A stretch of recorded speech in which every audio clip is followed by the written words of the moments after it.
Start करिए। हाँ करो start.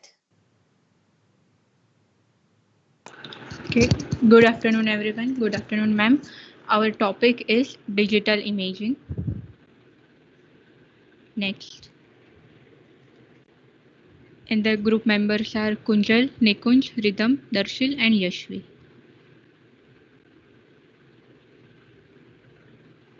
Introduction will be given by Rhythm. Definition digital imaging એ એક ક્રિએશન છે ડિજિટલ ઇન્કોરેડનું જે રિપ્રેઝન્ટ કરે છે વિઝ્યુઅલ કેરેક્ટરિસ્ટિકને ઓફ એન ઓબ્જેક્ટ, ફિઝિકલ સીનને, ઇન્ટિરિયર સ્ટ્રક્ચર ઓફ એન ઓબ્જેક્ટને. જે ટર્મ હોય છે એની અંદરના એ ઇન્ક્લુડ કરે છે પ્રોસેસિંગને, કોમ્પ્રેશનને, storage, printing, display and such images. જે કી હોય છે જે ડિજિટલ ઇમેજિંગની જે કી ઓફ એડવાન્ટેજીસ હોય છે એ શું કહેવાય analogue image such as a film photographer is the એમાં એબિલિટી હોય છે કે જે એની ફોટોગ્રાફર એની કોપીઝ બનાવી શકે છે. જે એની કોપીઝ નીકળે છે ડિજિટલ ઇનડેફિનેટલી એમાં without any loss of image quality, એટલે એની ઇમેજ ક્વોલિટી બહુ જ સારી હોય છે. Next slide Yashvi.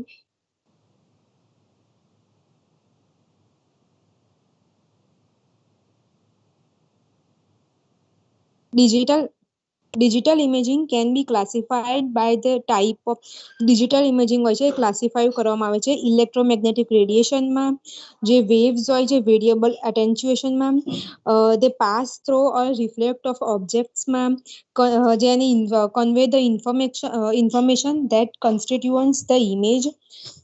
આ ચાર પાર્ટમાં એને એને ક્લાસિફાઈ કરવામાં આવે છે.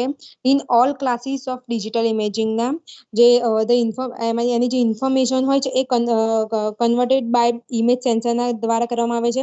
એની અંદર ડિજિટલ સિગ્નલ્સ એની જે પ્રોસેસ હોય છે કમ્પ્યુટર દ્વારા and made output as a visible light image.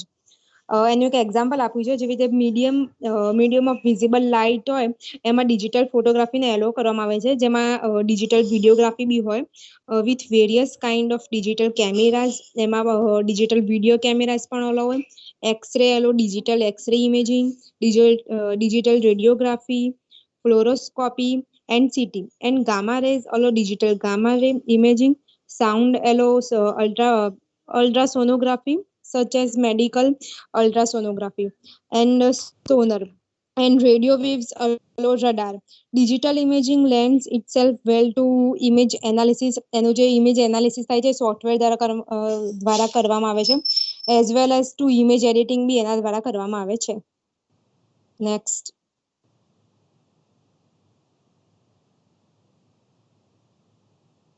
Yashvi.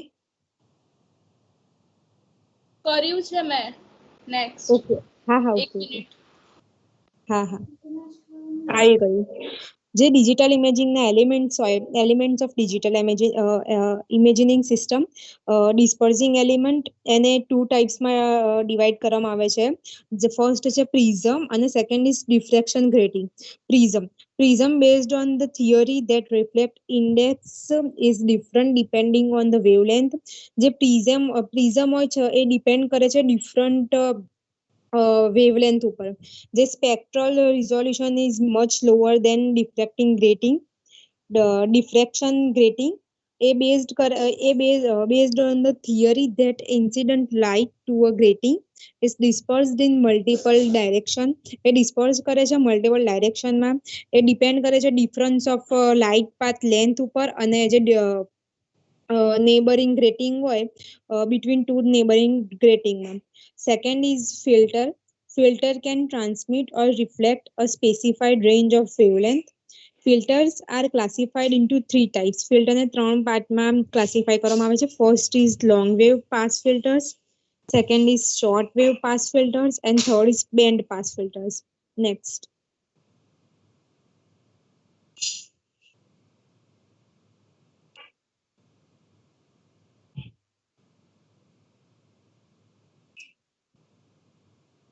જે થર્ડ પાર્ટ છે એ છે સ્પેક્ટ્રોમીટર એન્ડ સ્પેક્ટ્રોરેડિયોમીટર. આનો યુઝ થાય છે જે EMR હોય ઇન્સ્ટ્રુમેન્ટ એની ક્વોન્ટિટી જાણવા અને જે instrument Quantitatively measures the EMR in some interval of the electromagnetic spectrum. જે લાસ્ટ છે એ છે detectors. Detectors is an element of a sensor that converts the electromagnetic energy into an electric signal. જે detectors છે એનો use 2 minute યશવીત થોડું હા return કરી મેં બેક કરી.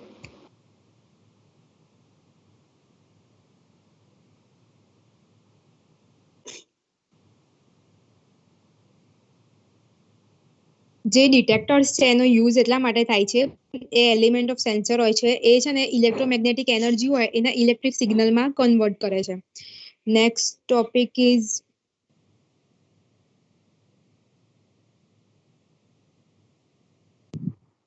Hello everyone, good afternoon. આમાં there are two types of radiography. બે ટાઈપની રેડિયોગ્રાફી હોય છે. પહેલી એક ડાયરેક્ટ રેડિયોગ્રાફી અને બીજી છે ઇનડાયરેક્ટ રેડિયોગ્રાફી. તો હવે આપણે આગળ ડાયરેક્ટ રેડિયોગ્રાફીમાં સમજવા જઈએ. તો receptor provides direct signal, direct digital output. Receptor એટલે કે જે રિસ્પોન્ડ કરે કે રિસ્પોન્ડર, એટલે આમાં છે ને ડાયરેક્ટ આપણે ડિજિટલ આઉટપુટ મળી જાય. પોટેન્શિયલી લોઅર પેશન્ટ ડોઝ દેન સીઆર. સીઆર એટલે કે કોમ્પ્યુટેડ રેડિયોગ્રાફી. જે કોમ્પ્યુટેડ રેડિયોગ્રાફી કરતા આપણને જે પેશન્ટને જે ડોઝ આપવો પડે કે જે કન્સન્ટ્રેશન છે એક્સરેથી જે એક્સપોઝ થાય એ ઘણા ઓછા લેવલે હોય અને એનાથી બી સારી ઇમેજ આપણને જોવા મળે. નો પ્રોસેસર ઓર રીડર રિક્વાયર્ડ. કોઈ બી વચ્ચે પ્રોસેસર કે જે પ્રોસેસ કરે કાં તો કોઈ બી જે રીડ કરે એની કોઈ પણ ચાર્જની જરૂર આમાં પડતી નથી. Image available in less than 15 second. 15 second કરતાં પણ ઓછા ટાઈમમાં ઇમેજીસ આપણને અવેલેબલ થઈ જાય છે. અને આમાં સ્પેસિફાઈડ એવું છે કે બહુ જ ટેકનોલોજીસ માટે ઓછા કામમાં ઇમેજ મળી જાય છે કે કોઈ બી સ્પેસિફિક ટેકનિકલ અને ડિટેલ્સની જરૂર પડતી હોતી નથી એમ. પછી આ છે ફ્લેટ પેનલ ડિટેક્ટર એટલે કે FPD. Are used in direct digital radiography એટલે કે ડીડીઆર. આ ડાયરેક્ટ ડિજિટલ રેડિયોગ્રાફીમાં એફપીડી નો ઉપયોગ થાય છે for the conversion of X rays to light. X rays જે એક્સરેસ ને લાઇટમાં કન્વર્ટ કરે જેને ઇનડાયરેક્ટ કન્વર્ઝન કહેવાય, ઓર ચાર્જ અને એના પછી એને ચાર્જમાં કન્વર્ટ કરે જેને ડાયરેક્ટ કન્વર્ઝન કહેવાય. Which is read out using a thin film transistor એટલે કે ટીએફટી દ્વારા એને રીડ આઉટ કરવામાં આવે. અને એનો ડાયાગ્રામ છે, આ ફોટો ડાયોડ છે, પછી ટીએફટી સ્ક્રીન છે, પછી ઉપર જે છે એ એક્સરેસ પડે, એક્સરેસ નું શું કહેવાય લાઇટમાં કન્વર્ટ થાય, લાઇટનું ચાર્જમાં કન્વર્ટ થાય. Next slide. અને પછી આઉટપુટ મળે. હવે છે ઇનડાયરેક્ટ ડિજિટલ રેડિયોગ્રાફી. તો હવે આમાં એવું છે કે સૌથી પહેલા પ્રોસેસમાં એવું હોય કે એક્સરેસ જે સ્ટ્રાઇક થાય સિન્ટિલેટર પર જે બી સ્ટ્રાઇક થાય એનું એક્સરેસનું કન્વર્ઝન થાય લાઇટમાં. આ યાદ રાખજો કે સિન્ટિલેટર એક્સરેસનું લાઇટમાં કન્વર્ટ કરે. પછી એવું છે કે ફોટોડાયોડ અરે કન્વર્ટ્સ લાઇટ ટુ ઇલેક્ટ્રોન્સ એટલે કે પછી જે લાઇટ જાય ફોટોડાયોડ ઉપર પડે એ પછી ઇલેક્ટ્રોનમાં કન્વર્ટ થાય છે. The intensifying screen is made up of cesium iodide crystals and the photo detector is made up of amorphous silicon. જે ફોટો ડિટેક્ટર હોય છે amorphous silicon નું બનેલું હોય છે. પછી X-rays are absorbed in the screen and absorbed energy is then relayed to the photo detector by visible light photons. Relayed એટલે કે પાસ ઓન કરવામાં આવે અને photo detector by visible light photons. Next slide. આ જે આગળ સમજાવવાની figure છે, જો પહેલા સ્ટાર્ટિંગમાં એક્સરેસ પડે છે સિન્ટિલેટર પર, જેવા એક્સરેસ સિન્ટિલેટર પર પડે એને લાઇટમાં કન્વર્ટ કરે, પછી લાઇટ ફોટોડાયોડ પર કન્વર્ટ એટલે ઉપર પડે અને એ લાઇટનું પછી ઇલેક્ટ્રોનમાં કન્વર્ટ થાય અને પછી ટીએફટી એરે દ્વારા રીડ આઉટ પ્રોસેસ કરવામાં આવે આપણને ફાઇનલ આઉટપુટ મળે એટલે ઇમેજ મળે.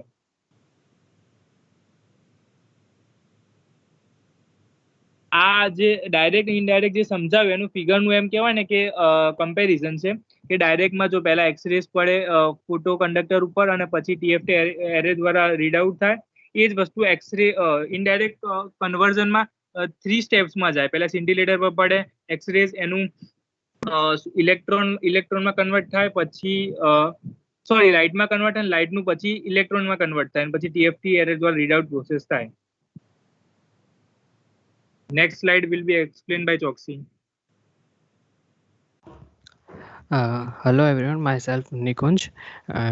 Now we will study about the hyperspectral imaging.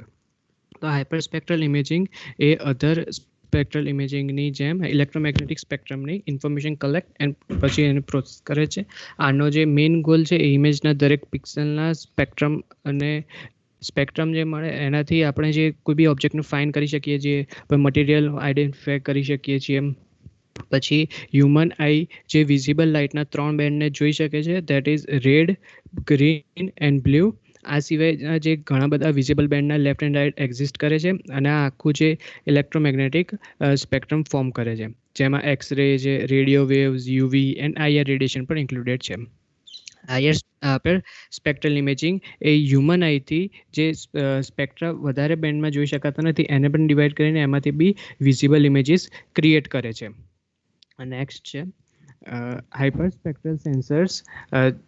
ટાર્ગેટના જે ઇમેજ જે કલેક્ટ કરે છે અને આ ઇમેજના કમ્બાઈન કરીને એક 3D hyper spectral cube form કરી શકીએ છીએ અને એ ક્યુબ પરથી ટાર્ગેટનું એનાલાઇઝ કરવામાં આવે છે. અને આ મેથડમાં જે સેન્સર્સ હાઇપર સ્પેક્ટ્રલ ઇમેજિંગ જે ખાલી ઇમેજમાં જે પિક્સેલ મેઝર કરતું નથી પણ એ ઇલેક્ટ્રોમેગ્નેટિક રેડિયેશનનું રિફ્લેક્શન, એમિશન, એબ્ઝોર્પ્શન પણ મેઝર કરે છે. હવે આ જે હાઇપરસ્પેક્ટ્રલ સેન્સર છે એ યુઝ્યુઅલી એરોપ્લેન કાં તો જે લો ઓર્બિટર સેટેલાઇટ હોય છે એના પર માઉન્ટ કરવામાં આવેલા હોય છે અને આ જે એરોપ્લેન અને સેટેલાઇટ અર્થ સરફેસ પર જે ટાર્ગેટ ઓફ ઇન્ટરેસ્ટ હોય એને સ્કેન અને રેકોર્ડ કરે છે અને આ મેથડથી જે પણ ડેટા જે કલેક્ટ કરવામાં આવે છે એ કમ્પ્યુટર સોફ્ટવેરથી ડેટા ક્યુબમાં કમ્પાઇલ કરવામાં આવે છે. અને હાઇપરસ્પેક્ટ્રલ ઇમેજિંગ એ સર્વેના જે એરિયા જે કરવામાં આવે એમાં મિનરલ ટાઈપ કયો છે, એના રિસોર્સિસની પણ ઇન્ફોર્મેશન એ આપે છે. હાઇપરસ્પેક્ટ્રલ ઇમેજિંગના આ કી કમ્પોનન્ટ હાઇપરસ્પેક્ટ્રલ સેન્સર જે સ્પેક્ટ્રોમીટર છે કે જે ઓબ્જેક્ટ પર કામ કરીએ છીએ ત્યાંથી જે લાઇટ રિફ્લેક્ટ થાય એ ઇલેક્ટ્રિક સિગ્નલમાં એને કન્વર્ટ કરે છે. અને તો એ આ સેન્સરના 5 કમ્પોનન્ટ છે. હવે ફર્સ્ટ છે લેન્સ જે ઇનકમિંગ લાઇટને પર જે ફોકસ કરે છે. પછી છે સિલ્ટ જે લાઇટ આવે છે એને બહુ થીન પણ વાઇટ બીમમાં જે લિમિટ કરે છે. કોલિમેટર છે જે એ બીમની જે લાઇટને નેરો કરે છે અને લાઇટને સ્પેસિફિક ડિરેક્શનમાં અલાઇન કરે છે. ધેન ડિફ્રેક્શન ગ્રેટિંગ જે થીન વાઇડ બીમમાં જે સ્પેક્ટ્રા હોય એમાં ડિસ્પર્સ કરે છે. એન્ડ લાસ્ટ છે ફોટો રિસેપ્ટર જે ઇનકમિંગ લાઇટમાં સ્પેસિફિક વેવલેન્થની રેન્જને ઇલેક્ટ્રિકલ સિગ્નલમાં કન્વર્ટ કરે છે. અને આ જે હાઇપર સ્પેક્ટ્રલના જે સેન્સર યુઝ થાય એને 5 કમ્પોનન્ટ હતા.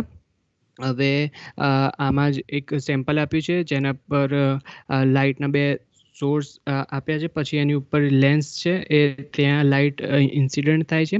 આ લાઇટને એ કેપ્ચર કરે છે. પછી સ્પેક્ટ્રોગ્રાફ છે એ લાઇટને કમ્પોનન્ટ વેવલેન્થમાં સ્પ્લિટ કરે છે અને પછી જે ફાઇનલ ઇમેજ છે એ ઉપરના કેમેરામાં કેપ્ચર થાય છે અને પછી આપણે એને આ કોમ્પ્યુટરમાં આપણે પછી એમાં જોઈ શકીએ છીએ. ધેન હવે છે એને એપ્લિકેશન એનો યુઝ ક્યાં થાય છે તો છે મિલિટરીમાં, સિવિલિયન એપ્લિકેશન છે એની બાયોટેકનોલોજી એન્ડ એગ્રીકલ્ચર. હવે આપણે જે મિલિટરીની વાત કરી એની અંદર હવે ડિટેલમાં કઈ રીતે મિલિટરીમાં પ્રોપર કઈ રીતે યુઝ થાય છે તો આ મિલિટરીમાં હાઇપરસ્પેક્ટ્રલ ઇમેજિંગથી જે કેમોફ્લેજ કરતા ઓબ્જેક્ટ છે એની આઈડેન્ટિફિકેશન થઈ શકે છે. અહીંયા જે પબજી રમતા હોય એમને ખબર હશે ગીલી શૂટ કરીને આવે છે એની અંદર આવું કેમોફ્લેજ એ કરી શકે છે. પછી છે વેપન પ્રોડક્શન સર્વે. નેક્સ્ટ છે પછી આપણે જે હાઇપરસ્પેક્ટ્રલ ઇમેજિંગથી આપણો જે ટાર્ગેટ હોય એની કેરેક્ટરિસ્ટિક જ નહીં પણ જે મટીરિયલ કમ્પોઝિશન પર એનાલાઇઝ કરી શકીએ છીએ. ફોર એક્ઝામ્પલ આપણે જે ફેક્ટરી સ્મોકમાં જે મટીરિયલ કમ્પોઝિશનથી એમ ખબર પડે કે ફેક્ટરીમાં કયા ટાઈપના વેપન પ્રોડ્યુસ થતા હશે. પછી છે નેવલ ઓપરેશનમાં આમાં આપણે જે સી કે ઓશન ડેપ્થ, પછી under water hazard, beach characteristic પણ એનાલાઇઝ કરી શકીએ છીએ. પછી નેક્સ્ટ છે ઇન સિવિલિયન આમાં જે લેન્ડ રિસોર્સિસ છે નેક્સ્ટ કરજે. તો આમાં જે લેન્ડ રિસોર્સિસ છે એમાં મિનરલ એક્સપ્લોરેશન કે મિનરલ કન્ટેન્ટ કેટલો છે લેન્ડમાં એ જાણી શકાય છે. પછી નેક્સ્ટ એપ્લિકેશન છે ફોરેસ્ટ્રીમાં જેમાં આપણે રેટ ઓફ ડિફોરેસ્ટેશન, રિફોરેસ્ટેશન, પછી એનું પ્રોટેક્શન આ બધું પણ એનાલાઇઝ કરી શકીએ છીએ. થર્ડ છે environmental monitoring like assessment of ecological environment કે ઇકોલોજીકલ ચેન્જ એનાલાઇઝ થાય છે. લાસ્ટ છે મરીન એપ્લિકેશન, જે વોટર ક્વોલિટીમાં જે ચેન્જ શું છે, વોટરના કલરમાં શું ચેન્જ આવ્યો, ક્લોરોફિલ, પ્લાન્કટન કન્ટેન્ટ અને અંડર વોટરમાં શું ચેન્જ છે એ બધું બી એનાલાઇઝ થઈ શકે છે. નેક્સ્ટ છે થર્મલ રિમોટ સેન્સિંગ, જે will be explain by Kunjal. Thank you. Hello everyone, my topic is thermal remote sensing. તો જે થર્મલ રિમોટ સેન્સિંગ છે એ ઇલેક્ટ્રોમેગ્નેટિક સ્પેક્ટ્રમના ઇન્ફ્રારેડ પોર્શનમાં પરફોર્મ કરવામાં આવે છે. ઇન્ફ્રારેડ રિજન એપ્રોક્સિમેટલી 0.7 થી 20 માઇક્રોમીટર સુધી એક્સટેન્ડ થાય છે, પણ જે થર્મલ રિમોટ સેન્સિંગ છે સ્પેસિફિકલી 3 to 14 માઇક્રોમીટરની વચ્ચે પરફોર્મ કરવામાં આવે છે. થર્મલ રિમોટ સેન્સિંગ કોઈ બી ઓબ્જેક્ટની એમિટેડ એનર્જીને મેજર કરે છે, નોટ ઇટ્સ રિફ્લેક્ટેડ એનર્જી. અને આ થર્મલ રિમોટ સેન્સિંગના ઘણા એપ્લિકેશન્સ છે. For example thermal remote sensing through આપણે લેન્ડ અને ઓશનના ટેમ્પરેચરને મેજર કરી શકીએ છીએ, એટમોસ્ફેરિક ટેમ્પરેચરને મેજર કરી શકીએ છીએ, and the humidity in atmosphere. Next.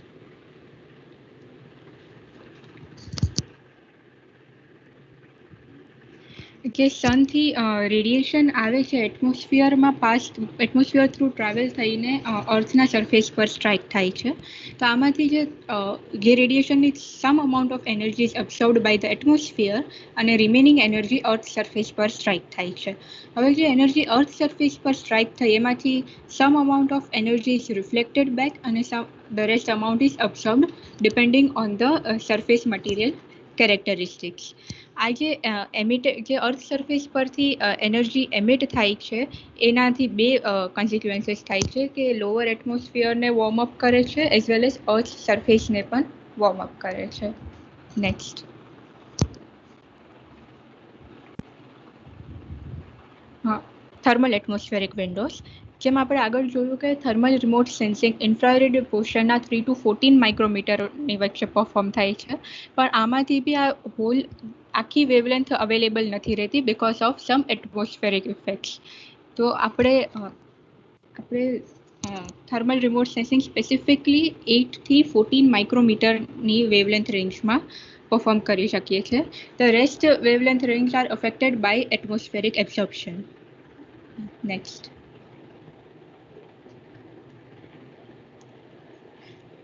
Kinetic temperature versus radiant temperature.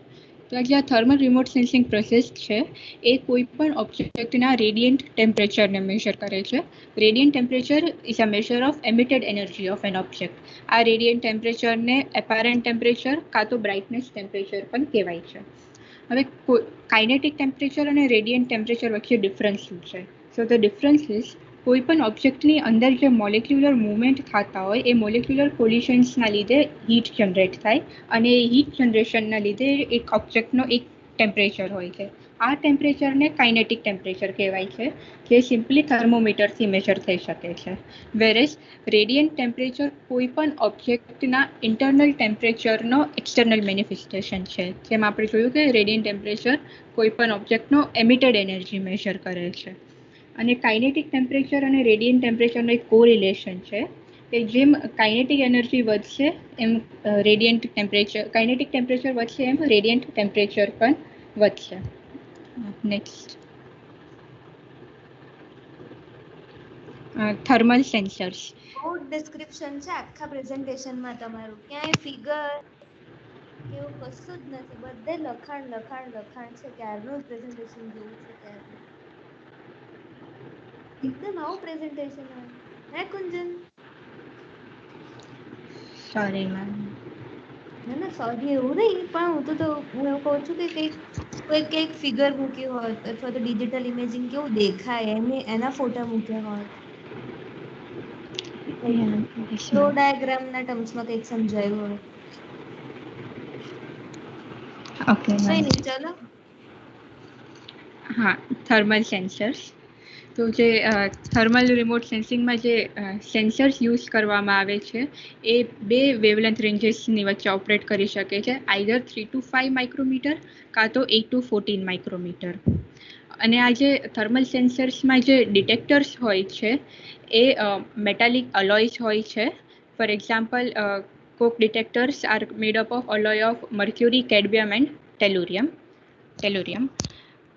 અને આ જે ડિટેક્ટર્સ છે એમને કુલિંગની જરૂર પડે છે, જે લિક્વિડ નાઇટ્રોજન થ્રુ ડિટેક્ટર્સને કૂલ કરવામાં આવે છે. Next. And the rest question will be continued by Yashvi. Hello everyone, myself Yashvi and my topic is Landsat. Variety of Landsat satellites have carried thermal sensors. The first Landsat satellite to collect thermal data was Landsat 3. However, this part of the sensor failed shortly after the satellite was launched. એટલે લેન્ડસેટ સેટેલાઇટમાં thermal sensors હોય છે. લેન્ડસેટ સિરીઝનું first satellite લેન્ડસેટ 3 હતું, જેનું sensor fail જવાના કારણે fail થયું.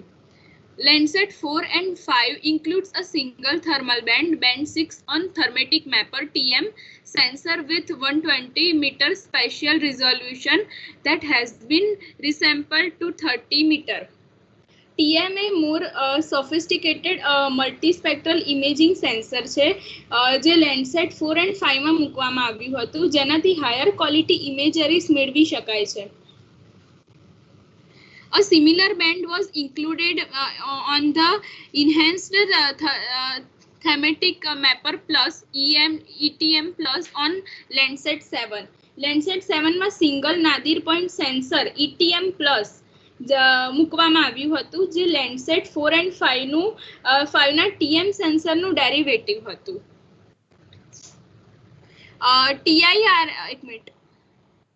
Landsat 8 includes a separate thermal sensor known as thermal infrared sensor TIRS. TIRS has two thermal bands band 10 10.60 to 11.19 micrometer and band 11 11.50 to 12.51 micrometer. The TIRS bands are acquired at 100 meter spatial resolution but are resampled to 30 meter in a derived data products. લેન્ડસેટ 8 છે, જે હમણાં 2013માં જ launch થયું અને એના sensor દ્વારા 100 metre spatial resolution વાળી imagery મેળવી શકાય છે આપણે.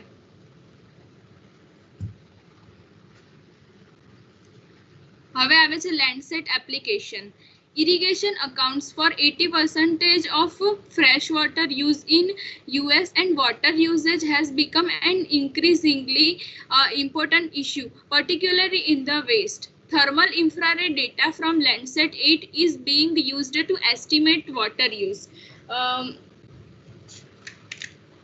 Landsat 8 data including visible near infrared, mid infrared and thermal infrared data are fed into relatively sophisticated energy balance model that produce evapotranspiration maps.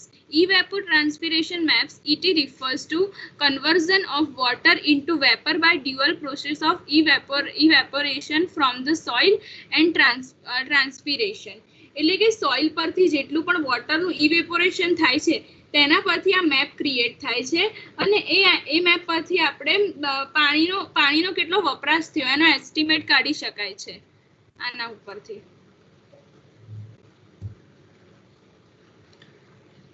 હવે આવે છે thermal images. Most thermal images are single band images and by default are displayed as grayscale images. એટલે કે thermal સેન્સરમાં photo detectors હોય છે, એટલે કોઈ પણ વસ્તુની સરફેસ પર એમાં ફોટોન્સ હોય છે, એના ડિરેક્ટ કોન્ટેક્ટમાં આવે છે અને એમાંથી આવતા થર્મલ રેડિયેશનને ડિટેક્ટ કરે છે અને આપણને જે ઇમેજ મળે છે તે grey or black and white image મળે છે આના પરથી. Lighter or brighter areas indicate area that are warmer while darker areas are cooler. Single band thermal images can also be displayed in pseudo color to better display the variation in temperature. The thermal imagery can be used a variety of application including and estimating soil moisture, mapping soil type, determining rock and mineral type, wildland, fire management and identifying leaks or emission. Multi-band color composite can also be created if multiple wavelengths of thermal emission are recorded. હવે આ બે જે images છે imagery છે લેન્ડસેટ 8 ના thermal infrared sensor TIRS દ્વારા લીધી છે.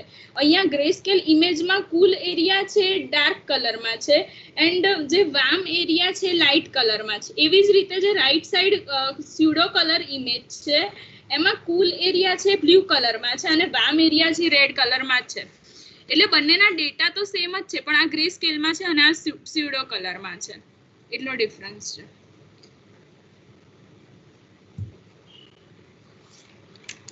Things to consider. Thermal infrared sensor can be difficult to calibrate. Changes in atmospheric moisture and varying emissivities of surface material can make it difficult to accurately calibrate thermal data. Thermal IR imagery is difficult to interpret and process because there is absorption of thermal radiation by moisture in atmosphere. એટલે કે એટમોસ્ફિયરમાં જે moisture હોય છે એનાથી thermal radiation absorb થઈ જાય છે અને આવા ઘણા બધા રીઝનથી થર્મલ ડેટાની એક્યુરસી ઓછી વધતી હોય છે. It is important to note that thermal sensors detect radiation from surface of object. Therefore, this radiation might not be indicative of the internal temperature of an object. એટલે કે કોઈ પણ થર્મલ સેન્સર છે ખાલી ઓબ્જેક્ટના સરફેસનું ટેમ્પરેચર ડિટેક્ટ કરી શકે છે. ઓબ્જેક્ટની અંદર કેટલું ટેમ્પરેચર છે એ ડિટેક્ટ નથી કરી શકતું. For an example, the surface of water body might be much warmer than the water temperature several feet deep, but thermal sensor would only record the surface temperature. એટલે કે જો આપણે કોઈ ઓશન હોય એની સરફેસ ઉપર ટેમ્પરેચર થોડું વામ હોય અને આપણે જેમ જેમ ડીપ જતા જઈએ એમ ટેમ્પરેચર ઓછું થાય તો થર્મલ સેન્સર ખાલી જે સરફેસ ઉપર જે ટેમ્પરેચર છે એ જ રેકોર્ડ કરી શકે છે.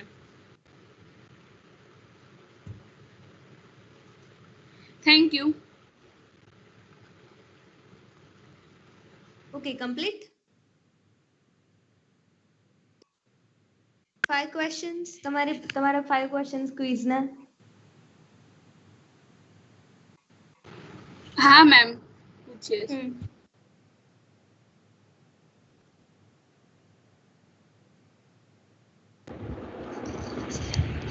So મેમ બોલું ને questions? હા બોલ. હા. First question is what is digital imaging? Second છે એક સેકન્ડ મેમ. Second છે what is the working of scintillator?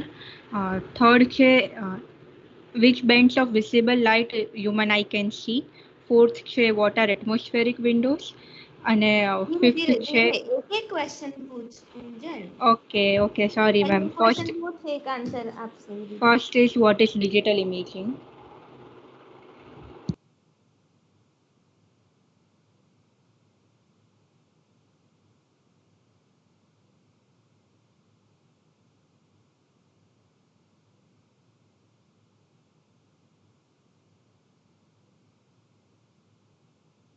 What is digital image?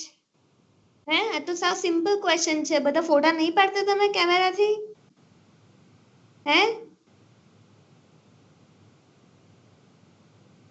Digital image નો મતલબ શું થાય?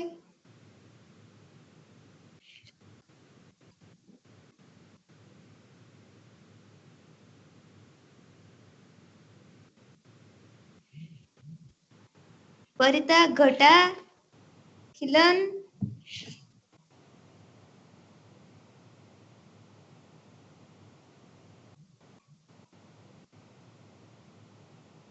Yes, ma'am. So, હા તો આન્સર આપો. ma'am મારે અવાજ કપાય છે અત્યારે. હા તો ક્વેશ્ચન એટલે શું? હા એવું ક્વેશ્ચન છે. Digital image. ઓકે.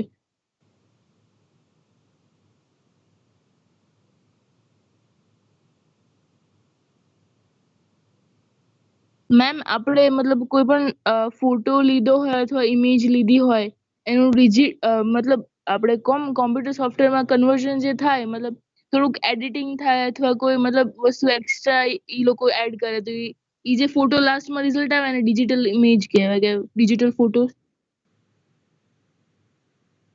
ઓકે, બીજું કોઈ? શ્રેયા, અક્ષય, અંકિત?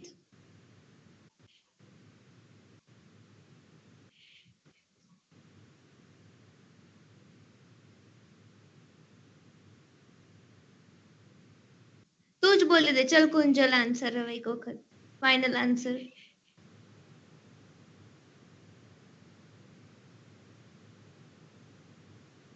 કુંજલ?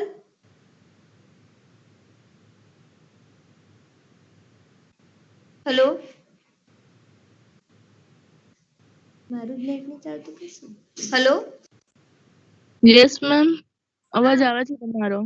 હા, હું એવું કહું છું કુંજલ ને કે ફાઇનલ આન્સર જ કહી દે.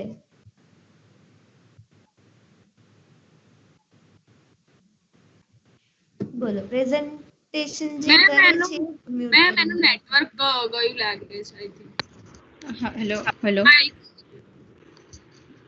મેમ વચ્ચે વાઈફાઈ ઇશ્યુ હતો, સોરી મેમ. હા હા, કઈ હા નહીં, ફાઇનલ ડિજિટલ આન્સર કહી દે. હા હા Picture in the form of pixel, પરિતાએ લખ્યું છે. કરેક્ટ છે આન્સર? જો એક ચેટ સેકન્ડ. બોક્સમાં એનો આન્સર આપ્યો છે. હા હા જો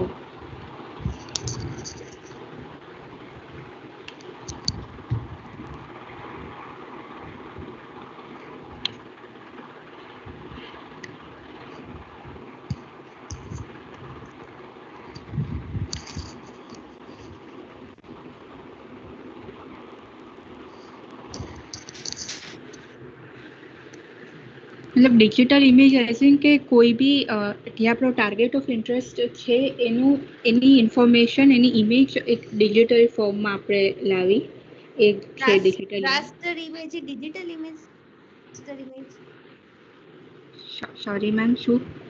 રાસ્ટર ઇમેજ એટલે તો રાસ્ટર ઇમેજ શું એ જ નહીં ખબર હે ને? હા ના મેમ નહીં ખબર.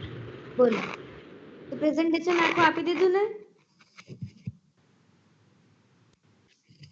જે સેટેલાઇટ ડેટા જે ડિજિટલ ફોર્મમાં અથવા તો ઇમેજના ફોર્મમાં જે લાઈક ડેટા કેપ્ચર કરે અથવા તો આપણે જેને રીડ કરીએ છે એ ઇમેજને જે કોલમ અને રો ના ફોર્મમાં તમારા ડેટા અરેન્જ થયેલા હોય, લાઈક ઇન્ડિવિજ્યુઅલ પિક્સલમાં સ્પેસિફિક વેલ્યુઝ ઇનપુટ કરેલી હોય એમાં, તો એ ઇમેજને તમે રાસ્ટર ઇમેજ તરીકે ડિફાઇન કરી શકો. એ ડિજિટલ ફોર્મમાં જ હોય ડેટા, બરાબર છે? ડિજિટલ ઇમેજ મતલબ કે જેને તમે કોમ્પ્યુટર બેઝ અથવા તો કોઈ જે આપણે જૂને આપણે ઓલ્ડ કેમેરાથી જે ફોટો પાડતા હતા, બરાબર, જે ફિલ્મ ઉપર નેગેટિવ થી આપણે પિક્ચર હાર્ડ કોપીમાં કન્વર્ટ કરતા હતા, રાઈટ, બનાવતા હતા. એના પછીની જે લાઈક એ હતું એ નોન ડિજિટલ કહી શકાય, અથવા તો જે આપણે લાઈક આપણે અત્યારે જે કેમેરા પાડીએ છીએ તો સેટેલાઇટ જે લાઈક ઇમેજ કેપ્ચર કરે છે, જે ડિજિટલ ફોર્મમાં છે બધો ડેટા, એ બધાને જ તમે બીજી એક તરીકે ડિફાઇન કરી શકો. રાસ્ટર ઇમેજ જે ટર્મ યુઝ થાય છે એ સેટેલાઇટ ડેટા માટે યુઝ થાય છે, જે ડિજિટલ ફોર્મમાં જ અવેલેબલ હોય છે. સ્કેનર્સ છે, ડિજિટલ કેમેરા છે, લાઈક એનાથી તમે જે ઇમેજ જનરેટ કરો છો અને તમે રાસ્ટર ઇમેજ અથવા તો ડિજિટલ ઇમેજ તરીકે ડિફાઇન કરો છો, જેમાં દરેક પિક્સલની વેલ્યુ એક ડિજિટ, એક વેલ્યુથી તમે ફાઇનાઇટ વેલ્યુથી તમે એને ડિફાઇન કરી શકો એ પિક્સલની વેલ્યુને, અને તમે ડિજિટલ ઇમેજ તરીકે ઓળખી શકો. મેમ આપણે એમ પણ કહી શકીએ કે ડિજિટલ ઇમેજ છે એ એક પ્લેટફોર્મથી બીજી પ્લેટફોર્મ વચ્ચે મતલબ કન્વર્ટ મતલબ થઈ શકે એમ ઇઝીલી. આપણે પીએન જેપીજી અથવા બીજી અલગ આપણે પીડીએફ ફોર્મેટમાં બી કન્વર્ટ થઈ શકે ફટાફટ. હા હા, જેટલા જેપેગ છે આપણે લાઈક જેપીજી જેપેગ કહે છે અથવા તો બીજા ટીફ છે, જીઆઈએફ છે, લાઈક બધું ડિજિટલ કન્ટેન્ટ કોઈ બી એને તમે જેટલું પણ ડિજિટલ ફોર્મમાં છે, લાઈક આપણા કોમ્પ્યુટરમાં મોબાઈલમાં જે સોફ્ટ વર્ઝનમાં તમારો ડેટા રહેલો છે જેને તમે ડિજિટલ ઇમેજ તરીકે ડિફાઇન કરી શકો. Okay, next. Ma'am next question છે what is the working of scintillator? ચલો કોઈ કહેશે શું વર્કિંગ છે?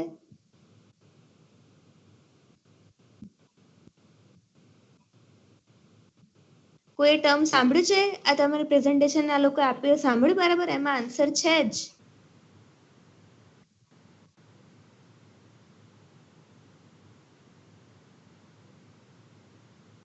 આ નહીં આવડે કદાચ. કુંજન કઈ દે તું આન્સર. મેમ સ્કિન્ટિલેટર જે ઇન્સિડન્ટ એક્સરેસ છે એને લાઇટમાં કન્વર્ટ કરે છે, એનું ફંક્શન છે. Next. Next question is what are the applications of hyperspectral imaging? ખાલી એનલિસ્ટ કરવાની છે એપ્લિકેશન્સ. ઓકે. હાઇપરસ્પેક્ટ્રલ ઇમેજિંગ એટલે શું સમજાવો? ચલો કોઈ પણ આપણે ડિસ્કસ બહુ પહેલા ઇનિશિયલ લેક્ચર્સમાં જ કરી દીધું છે કે પેનક્રોમેટિક ઇમેજ હોય, હાઇપરસ્પેક્ટ્રલ ઇમેજ હોય, બરાબર છે? લાઈક મલ્ટીસ્પેક્ટ્રલ ઇમેજ હોય તો હાઇપરસ્પેક્ટ્રલ ઇમેજ ની ડેફિનેશન અથવા તો શું ડિફરન્સ છે બાકીની ટાઈપની ઇમેજ કરતા?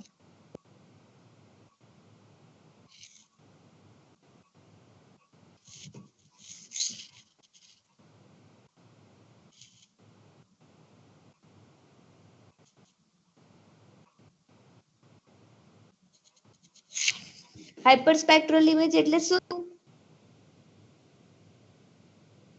શ્રેયા,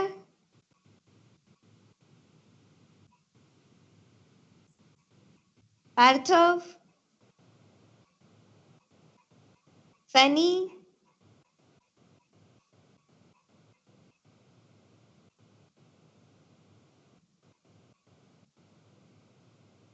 બોલો કોઈ બોલે?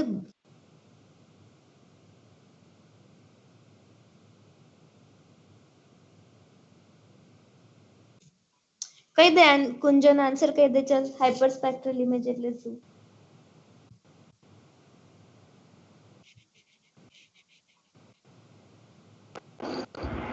હેલો.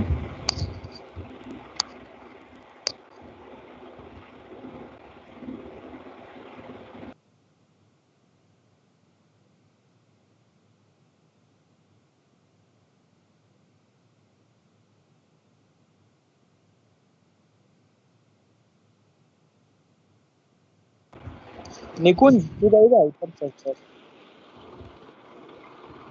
નિકુંજ, હલો. હલો.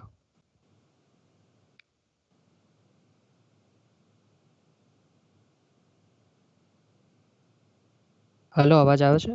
હા આવે છે. હા સંભળાય. તો જે હાઇપરસ્પેક્ટ્રલ જે ઇમેજિંગ છે એ ઇલેક્ટ્રોમેગ્નેટિક્સ જે સ્પેક્ટ્રમ હોય એની ઇન્ફોર્મેશન એના પર જે એને કલેક્ટ કરીને એના પર જે પ્રોસેસ કરે છે, એનો જે મેઇન ગોલ જે છે એ ઇમેજના દરેક જે પિક્સેલ હોય છે એના પર જે સ્પેક્ટ્રમ મળે એનાથી આપણે કોઈ બી ઓબ્જેક્ટનું જે ફાઇન્ડ કરી શકીએ, મટીરિયલનું આઈડેન્ટિફિકેશન કરી શકીએ એ.